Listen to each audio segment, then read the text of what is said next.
jeu. Ça a été votre cas, Bernard? Alors ça c'est mon cas. Alors évidemment l'histoire est inventée puisque mon personnage va faire normal sup et agrégé de lettres, alors que moi pas du tout, j'ai pas fait d'études supérieures.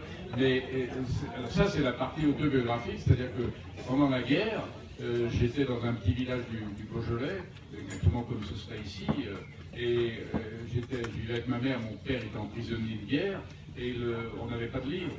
Évidemment, il n'était pas question d'aller dans une librairie ou d'ailleurs acheter des livres. Donc en dehors des livres scolaires, je n'avais qu'une vieille édition du Petit Larousse et des Fables de La Fontaine.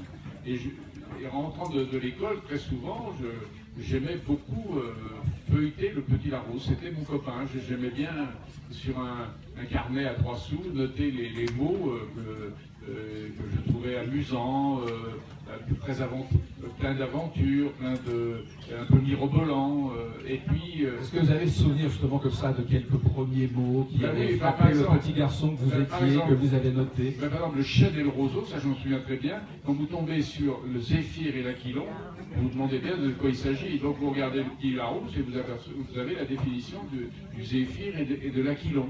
Et donc j'ai appris très tôt ce que c'était que ces deux vents. Alors évidemment, malheureusement, ce petit carnet, je l'ai perdu. Hélas, c'est dommage, j'ai peut-être même dû le jeter un jour, comme ça, cruellement. Alors j'aurais dû le garder par une reconnaissance. Et donc j'aimais beaucoup feuilleter, me remplir de mots que j'oubliais, bien entendu. D'ailleurs, dans le texte, je dis, il y a plein les mots sont un peu comme les moutons. Ils vivent en groupe, ils vivent en compagnie, ils sont assez